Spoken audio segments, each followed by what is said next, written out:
I'm Grant Oster. While doing his MC after getting my chemistry degree in graduate school, I met Laura. I fell in love instantly. It took her about 6 months, just before getting her master's degree in art history, to reciprocate. But it happened. Although neither of us had much experience, I think our bed life was great and she never complained. We got married less than a year after she finished her master's degree, securing a job in the same city. She taught at a community college, and I taught part-time at a public university and worked part-time at a research consulting firm. After 3 years of marriage, I left university and worked full-time as a consultant, specializing in explosives. One of my clients was the federal government, and during the birth of our first daughter, Angela, my government work involved a lot of travel. I understand that this was difficult for Laura, but I offered to resign in order to take a full-time teaching position at a local college where I had been recruited several times. However, Laura appreciated the financial benefits of my job and the lifestyle it afforded us, encouraging me to persevere. Her smiling mantra was, "I can survive. I am self-sufficient." Even with the birth of our second daughter, Grace, 2 years after Angela, my journey continued.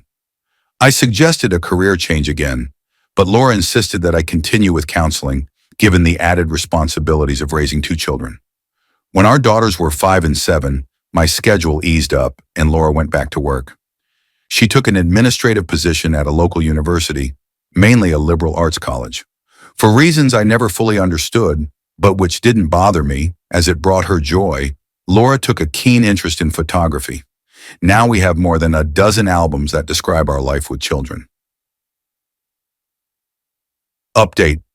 During this time, Laura developed an unexpected interest in other languages, especially Italian. From time to time, she traveled for work, particularly to Chicago, where she attended meetings with philanthropists, visiting professors, and the Art Institute. Also, she visited Gina, a college friend who was an Italian exchange student and now working in Chicago. When our children were 8 and 10, global terrorist activity made my skill set very valuable to the federal government.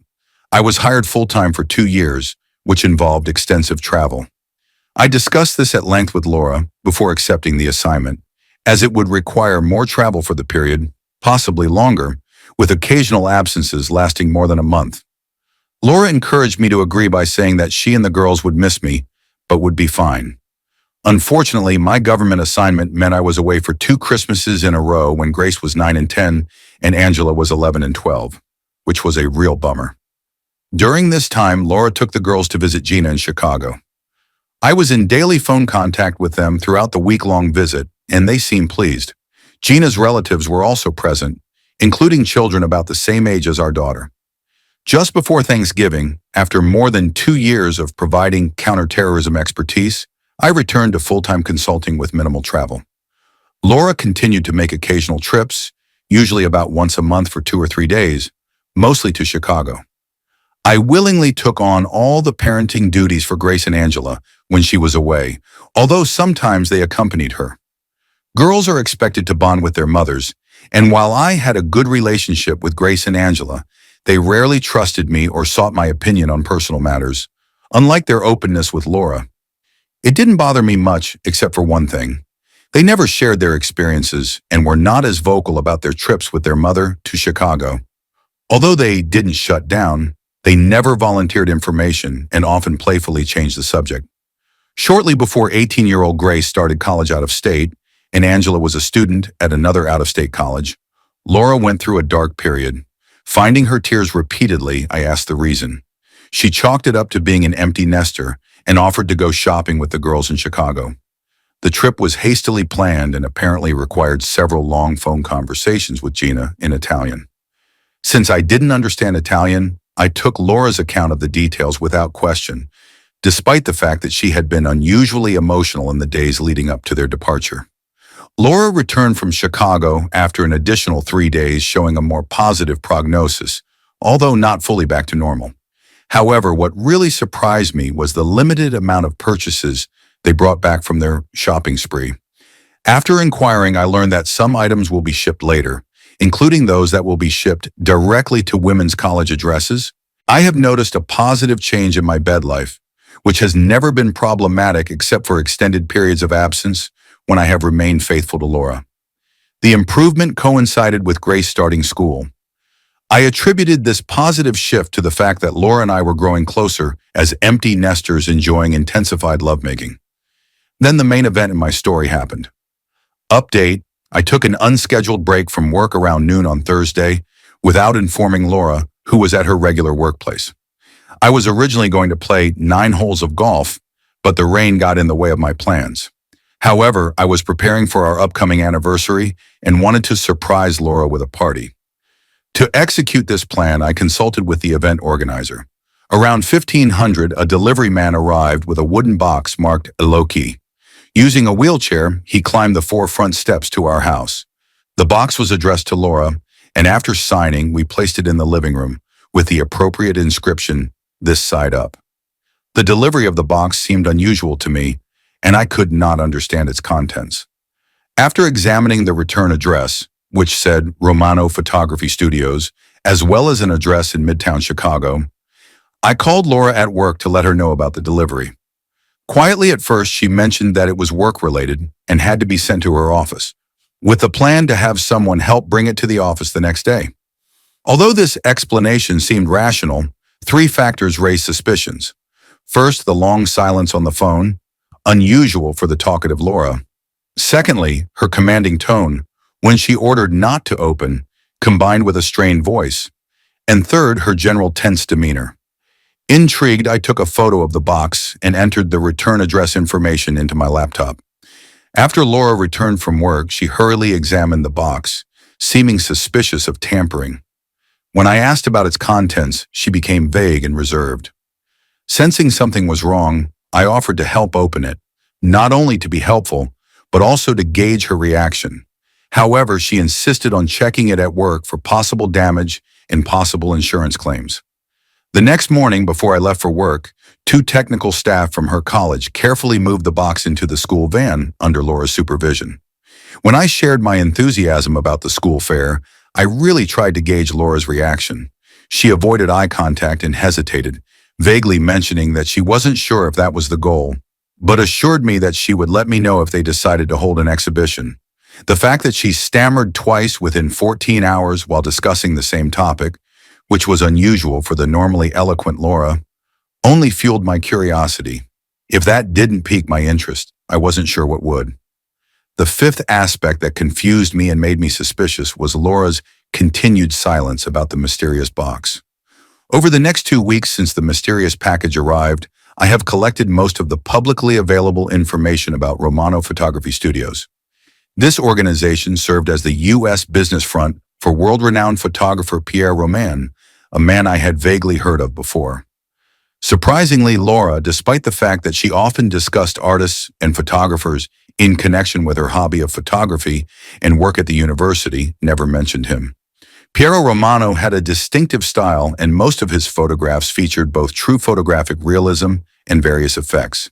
He excelled in traditional photography techniques such as bokeh, blur, panning, rule of thirds, and long exposures, often combining multiple effects in a single photograph. In addition, he was the only practitioner of a unique effect named after him, Romano Abilità Artistica, which loosely translates to Romano's skill.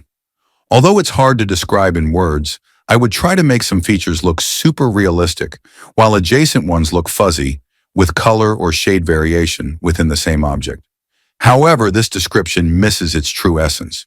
While most of the information about Piero was intellectually and artistically intriguing, 2 surprising facts stood out. The person who oversaw the administration in his studio was his niece, Gina Romano Bianchi, a friend of Laura's whom I had only met once and never in Chicago, known to me by her married name of Gina Bianchi. Also, Piero died in a car accident on September 1st last year, and his funeral in Chicago, before his body was sent to his ancestors in Italy, was held on September 6th. The timing seemed very fortuitous. Laura started getting emotional around September 2nd, presumably to become an empty nester, and she and the girls went shopping in Chicago between September 5th and 8th. While I'm not a rocket scientist, I do have a master's degree in chemistry from one of the top 10 schools in the country, which allows me to put it all together. Despite the horrible realization, the only plausible explanation was that Laura had been involved in a real love affair with Pierre Romano for at least 10 years, and my daughters knew about it. Another interesting detail was revealed. A Chicago exhibition of Pierrot's most famous and exciting works, including those owned by private collectors and some never before seen in public, was scheduled for April 16th, 18th, 3 weeks after I learned of this information. I was sure that Laura would be on a business trip to Chicago around this time, despite the fact that the 18th is my birthday, and the exhibit will probably feature photos from the box that was delivered to us 2 weeks ago. Update: I have never felt more motivated in my life to come up with a plan to deal with my unfaithful wife and disloyal daughters. Because of my initial anger, which I had to suppress in order to carry out my intentions, I had to arrange a business trip the night I discovered the incriminating information and the 2 nights after. I left a heartfelt message on Laura's work phone, apologizing and promising to make it up to you before I packed what I needed for a 3-night stay at a local hotel. Part 1 of my plan involved preparing all the necessary divorce papers to be served and filed once I received the expected evidence. Part 2 was to find a way to get someone to visit and film the Chicago exhibition on its opening day, the 16th, which was by invitation only. Part 3 focuses on organizing my affairs to secure as many material possessions and funds as possible. My feelings for Laura were mixed, and I was very close to feeling the same way about Grace and Angela. Part 4 was about the ultimate revenge, even after the divorce was finalized. Part 1 was no problem. I was recommended a good divorce attorney, Gail Schiff. She advised me on all the things I needed to do, and despite for her advice on irreconcilable differences as a basis, she was willing to continue the long-standing infidelity. Gail only needed a shred of evidence before she could submit the documents I expected to receive for her on the morning of the 17th. She was able to arrange for Laura to be served by law enforcement officials other than the county sheriff, along with a private server to record the events of the show's final night, the 18th. For Part 2, I gathered as much information as I could about Chicago-related art appraisers. I found a young appraiser named Roberto Milan who was trying to build his business. I went to see him in Chicago, talked with him almost all day. Roberto was familiar with Pierrot's work, was sure he could get an invitation to the opening on the 16th, and didn't mind taking photos I thought I'd be interested in with a small, expensive, easily hidden HD camera, which I gave him. He expressed his belief that he could give the thorough and high evaluation of the photographs that I expected. His final words expressing his desire to challenge himself to establish himself as a legitimate player in the world of art appreciation convinced me to hire Roberto. For the segment of parts 3 and 4, I cashed 2 bearer bonds from our safe for a total of about $25,000. I couldn't remember if Laura knew about them, and she certainly wouldn't know now. They were now worth about $25,000 together. For the other segment of Part 3, I gave my attorney a complete list of all of our assets, including the appraisal of our home. I photographed all of Laura's jewelry and the entire contents of our safe, minus the bearer bonds, and gave my attorney updated bank statements, credit card numbers, and pending purchases, retirement plans, and brokerage accounts. As a small segment of Part 4, on the last day of my supposed absence, I made my way into the house. While Laura was at work, I took a magic marker and erased my face from every photo in the dozen or so albums she had collected over the years. Having never looked at them in their entirety before, I was surprised to find that I appeared in no more than 15% of the photos. I also discovered 2 previously unseen photos. They involved Laura, Gina, Grace, Angela, and especially Pierrot. I made high-quality scans and photocopies of these photos before returning them to the album marked in black marker, an arrow pointing to Pierrot, and a legend declaring him the love of Laura's life. 2 days after I returned from my business trip, Laura informed me that she was to be in Chicago from the morning of the 15th to the afternoon of the 19th. Expressing my disappointment that we didn't spend my birthday together, I offered to go with her, and she flatly declined, saying it was all business. She promised to take me to a resort the following weekend, claiming she would pay for it in a way I had never experienced before. After that kiss statement at that point, I thought she was a gorgeous woman for $3, so I just enjoyed myself. She gagged a little and was obviously not pleased, but pretended to be, claiming that this was just a sample of what was to come, dear. Parts 1, 3, and 4 all had a particularly risky aspect to my plan. However, the rest, especially after getting the hang of it and hiring an art appraiser, I was pretty sure would fall into place. The risky part involved talking to Grace, deciding that I needed to meet her face to face. As soon as I dropped Laura off at the airport on the morning of the 15th, I drove about 180 miles from Columbus to Carnegie Mellon University in Pittsburgh, where Grace was studying chemistry. Mechanical engineering. Why Grace and not Angela? Although both girls loved their mother more than I did, Grace was much more like me, at least in terms of how her brain worked, than Angela. Neither Angela nor Laura could have ever imagined a chemical engineering course closely related to my chemistry degree. Also, Grace was more difficult to lie than Angela or Laura, and while her failure to tell me about Laura's love affair with Piero may or may not suggest otherwise, she seemed more concerned with the nuclear family than Angela. I called Grace's cell phone beforehand when I was about halfway there, and she seemed very happy to meet me. I told her I would take her out to a late lunch at a real restaurant. We met at a diner she had chosen, about a mile from campus, and got a secluded booth. After our meal, I informed Gracie that I had a very serious matter to discuss with her, and she looked surprised. Before I continued, I asked her to make sure not to reveal our conversation to anyone, including her mom and Angela, until the day after my birthday. I made a request for her promise, raising my hand in the I swear position. She looked surprised and commented, "Wow, that sounds serious." "Okay, Dad, I promise, I swear," she assured, raising her hand and trying to force a smile. Then I told him that I had found out about your mother's relationship with Pierre Romano and that I was considering a divorce. "Oh no, Dad," she cried, covering her mouth with her hand, and the tears instantly came back. I continued, "There is only one hope. I need to gather all the information you have on this, and I need you to take a DNA test." "What?" she exclaimed, almost on the verge of collapse. Noticing that the restaurant was an inappropriate setting, I instructed her to meet me outside, and then we'd head to my car once I settled the bill. I found a waitress, paid cash with a $1.20 tip, and saw Grace still in tears on the sidewalk. Once in the car, I felt the need to get to the bottom of things. I told Grace that our family's survival depended on her openness. After a short period of crying as she struggled to express herself, and I just stared at her, she began to share. She said she didn't know Mom was involved with Pierrot, or Uncle Pierrot as we were told to call him, until she was 12 years old, despite expressions of love every time we were in Chicago, especially at Christmas. Grace became aware of this through Angela's remarks. Angela knew before, but Grace lacked the insight to understand. When she confronted her mom explained it as a grown-up question.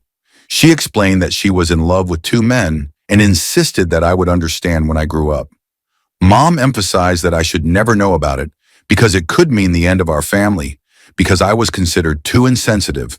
She used this word to understand such complexities, so I was sworn to secrecy. Grace broke down again for a while and then continued to talk about her experiences.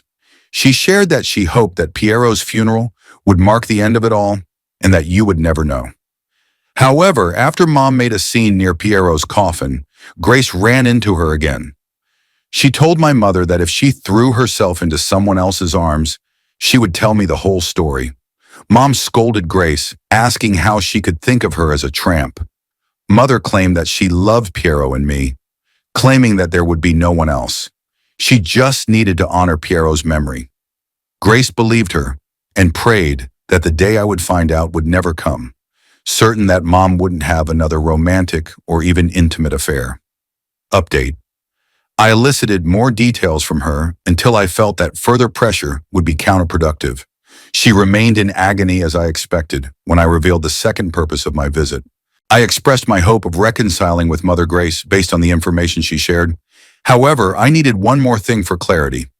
I asked both of us to submit DNA samples to determine if she was my biological daughter. Grace cried, protested, insisting that I was her only parent.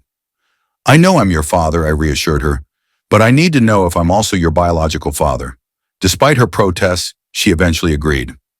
I handed her a letter in an envelope, addressed to the lab, and sealed it. The instructions were to send the results directly to Grace and me. As I drove her back to campus, she watched as I dropped the envelope into the express mailbox. As we hugged goodbye, she asked me to forgive my mom and make things work. I explained that I couldn't promise that at the moment because I don't lie like she does. However, I recognized that Grace had done her part to increase the chances that it would work. I reminded her not to tell anyone about our conversation before the 19th. She assured me with a smile, and then managed to mention one more thing.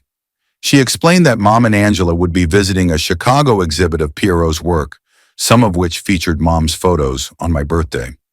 She apologized to Mom for the bad timing, but clarified that Mom had to be present, as the works inherited from Pierrot and his will would be displayed. Mom wanted Grace to join as well, but she had too much schoolwork to do. I smiled and casually replied, "I know. Thanks for being honest." After another hug, she left.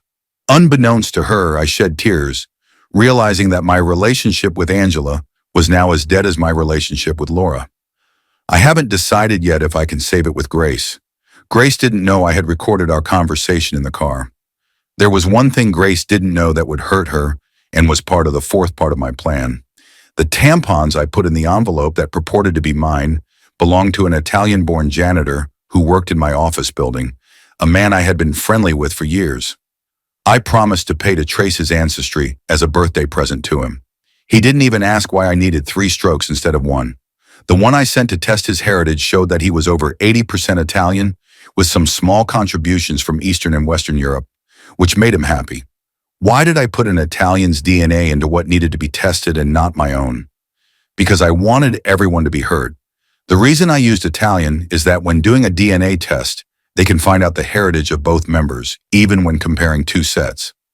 And since Piero was Italian, I wanted everyone to conclude that he was Grace's father, and if I could figure it out, Angela's.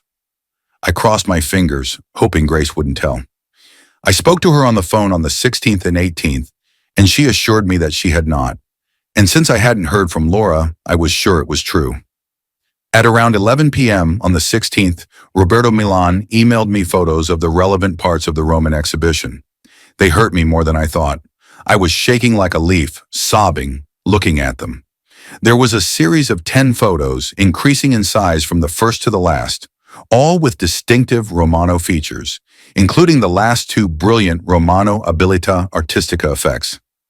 The series was called Natale Amore, Christmas Love. I was initially struck by the first 2 in the series, which featured 2 girls against a photograph of a woman who was unmistakably Laura. Although the girls' faces were blurred, there was no doubt from their hairstyles, what they were wearing, the Christmas presents from my mother, in their relative sizes, that they were Angela and Grace when they were about 9 and 11. In the second photo of the first 2, one of Laura's bodies was exposed, and she had what could only be described as a duck. In the next 3 episodes, Laura was less and less clothed, until the last one she was, well, you can imagine. The second series started again with a photo of the girls in the background, this time a bit older, with the last 4 getting progressively risque until the penultimate one, which featured Laura in a particularly unattractive pose, and the last one, where the clear implication was that she was just what was. Anne bowed and was in bliss. After I rang the bell, drank some ginger ale, and had a good cry, I looked at the photos again. If they didn't break my heart, I'd have to say the last 2 photos were probably the best of their kind I've ever seen. I have read the text accompanying Roberto Milan's report. I'm sorry, I know it's going to be hard for you. The collection is worth at least $300,000, more like $500,000. The penultimate photo alone would fetch between $125,000 and $175,000 if sold separately. The last 2 photos are the best rendition of Romano abilità artistica effects ever, not just in my opinion, but also in the opinion of at least 4 other appraisers and art critics I overheard talking about. I asked Gina if it was for sale. She put me in touch with the owner at Pierrot's will, unsurprisingly Laura. Laura said they are not currently for sale because they are priceless, and the 4 she was fully endotomized with will not be sold until after her death. I wouldn't want the public, and especially my husband, to see me like this while I'm alive, she said, especially my husband with a laugh. Update. I have emailed the digital recording of Grace's words along with the photos and Robert's words to my attorney Gail Schiff. She contacted me at 7:30 a.m. on the 17th.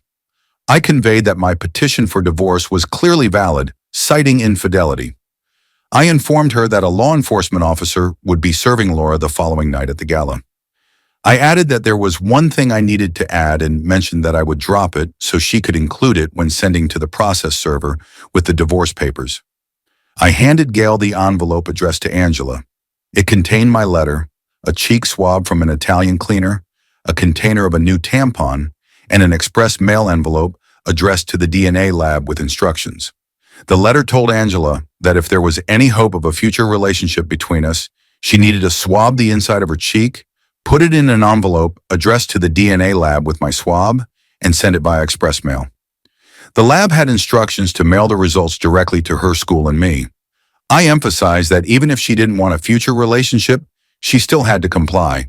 If she didn't, I made it clear that I would see to it that our finances were tied for years, which led to her saying goodbye to tuition, room and board, and end of junior and senior years at expensive sizes.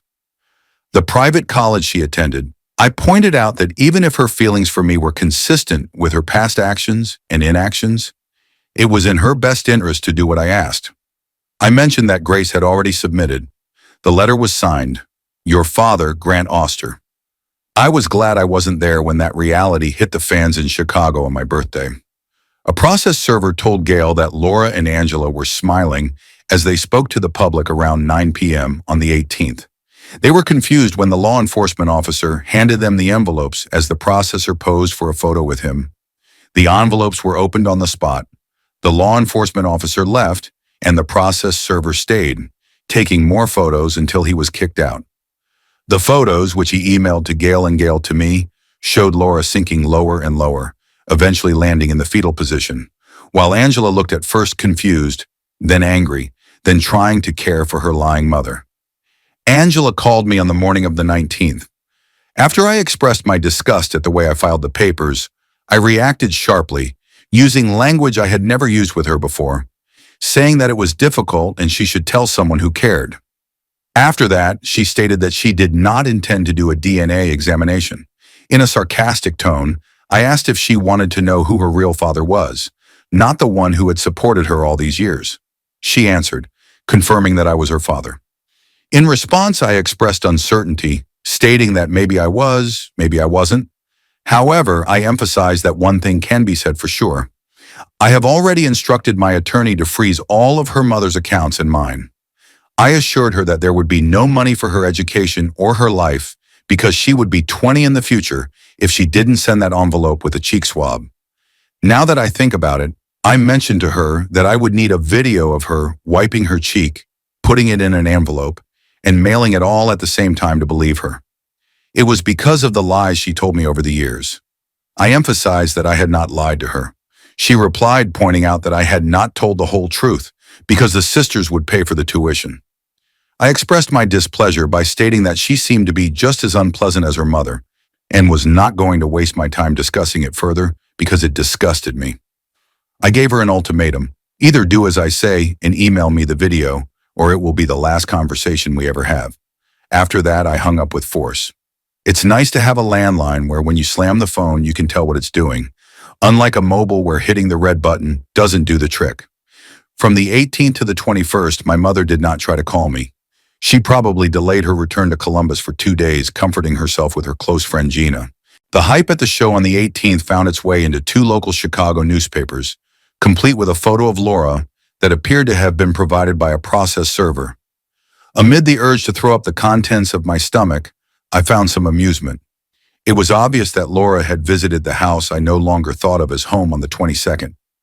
I concluded that the envelope I had left on the new steel-reinforced front door and the modified locks similar to the side and back doors were gone. A message from my lawyer on my cell phone indicated the need for a discussion. The envelope was addressed to Vile Ducking Slot, a sentiment I thought Laura would recognize. My short message was, "Hey, talk to your lawyer about getting your personal items back. The sooner we sell the house and enter into our sham marriage, the better. I will resist any attempt by you to move back into this house until it is sold. Consider doing something decent for once in our farcical relationship. And don't resist it. Although economic reasons seem to be your only motivation, given your lack of love and respect for me, your previously clueless ex, Grant. P.S. The door is mined. Any unauthorized access will cause all your previous family albums to burn. Lawyers were required to appear in court so that something could be decided about the living conditions. I probably could have gotten exactly what I wanted if I hadn't put that P.S. on a note in the slot, but I couldn't help myself. In the end, through our attorneys, we agreed to both vacate the house and put it on the market immediately, subject to our temporary housing expenses while dividing the assets. Laura tried to be tough in the money negotiations, but she had no way to bargain because she had bought her precious photos from Pierrot while we were still married. If I asked for 5 photos, she could choose 1, then me, etc., until all 10 were shared. According to the lawyer, she began to have hysterics, especially since by that time, she had seen me forging family photo albums. At Laura's insistence, we had Roberto's photos appraised, one by an appraiser hired by her and the other by a neutral appraiser. Funny, Roberto had the lowest price, costing her $200,000 more than if she had accepted his estimate. Since this seriously affected what she would get as a result, she offered me 2 photos that she had chosen. However, she rescinded the offer when my lawyer told her I was fine as long as she took them to the local landfill and kept an eye on what I did with them. When all was said and done, by the time the divorce proceedings were finalized, Laura was left with her personal property, half of the furniture and 1/4 of the sale price of the house, nothing else, including no alimony other than probation. More on that later. We agreed to jointly pay all of Grace and Angela's college expenses until they graduate, but not beyond that. As for Angela and Grace, as expected, the DNA results showed that they are not my biological daughters. This infuriated Laura so much that she almost had a stroke. I spoke to Grace about this, not Angela, who only agreed to my request to pay for my college expenses and was apparently content to not have a relationship with me in the future. My daughter relayed that her mother claims that the DNA test results were incorrect. According to her, Mom claimed that during her marriage to me, she never had an intimate relationship with anyone other than me and Pierrot. In addition, she insisted that she had not even met Pierrot before our daughter was born. I responded by asking why, if that was the case, our daughter's father was of Italian descent, as was Pierrot, while my family line is completely Dutch on both sides. I expressed my skepticism by pointing out that her mother had proven to be a pathological liar throughout our 24-plus-year relationship, deceiving me about her love for me. Despite all this, she mentioned that her mother wanted another DNA test. I have explained to my children that there will be no DNA testing as they are not minors and it is not related to the divorce. I clarified that I just wanted to know the truth in my mind, and I wanted both to know about it. I reminded them that they witnessed me swabbing my cheek, putting the swab in an envelope and mailing it. In response to my daughter's request, I mentioned that her mother's desire to talk face-to-face was not something I wanted to entertain. I informed them that I had instructed my lawyer to ignore her repeated requests. I asked why I had a reason to talk to her. My daughter asked me not to use abusive words for her mother and expressed his undying love for her despite her faults. She asked me as a favor to talk to her for an hour. I told Grace that I could not comply with her request. Although I forgave her and wanted to maintain a relationship with her, I made it clear that there was nothing, absolutely nothing, that would compel me to engage in conversation with her mother. Update. Now for Laura's suspended prison sentence and receiving only 1/4 of the proceeds from the sale of the house. After my phone conversation with Grace about the DNA test and Laura wanting to talk to me, she did something stupid. I thought she might be pulling something, so I plugged in and walked around with a panic button wired directly to a private security company. One night, a woman knocked on the door of the apartment I was renting during the divorce proceedings until the final financial details were settled. I didn't see the 2 big guys and Laura standing off to the side when I looked into the cell. As soon as I opened the door, 2 big guys burst in and grabbed me, but not before I hit the silent panic button. After they grabbed me by force, they dragged me to a chair and secured me to it while Laura entered and the other woman left. Laura expressed her regret for taking such measures, attributing it to my refusal to meet with her and repeat the DNA test, which she said was incorrect. After that, she began the conversation with a few upbeat remarks, asserting that she had always loved me and asserting that her affection extended to Pierrot. She claimed that her heart was wide enough to embrace her love for both of us. She understood that we had passed the point of reconciliation, but she just wanted to take it all off. She was holding a tampon when she was talking to me. Apparently, she was going to forcefully take a DNA sample from me. She was very annoyed that I didn't respond verbally to everything she said. I refused to even notice her presence, trying my best to avoid eye contact. Fortunately, as she was about to force her two thugs to open my mouth for a DNA swab, my panic button was answered. The security company called the police, and 3 policemen with guns in their hands broke into the house. They found me tied up, and one of the attackers had illegal items in his pants pocket. I explained the situation. The cops ignored Laura's pleas to just let them go. They meant no harm and arrested the 3 of them. A little kidnapping didn't sit well with the judge in our divorce proceedings. After she made it clear that if she had to manage it would be very bad for Laura, I got the asset division and other considerations outlined above. The criminal court took pity on Laura, as this was her first offense. She was sentenced to a 2-year suspended sentence and fined $10,000, which was only her share of the family assets. The 2 guys didn't do so well because they had sad stories. One received a year in prison before parole was possible, and the one with illegal possessions received 5 years before parole was possible. Part 4 of my plan didn't end when the divorce was final, although I won't admit here or anywhere else that I had anything to do with it. Just karma is what I always say when asked about it. 18 months after my final divorce, I was on a Caribbean cruise with a 32-year-old hot petite divorcee who loved to be treated well and richly. She was too much like Laura at that age and too hot for me to pursue a permanent relationship with, but she was fun to be with, even if she wore me out with dates. While I was dating on the cruise, Lori's apartment was broken into while she was at work. The place was trashed.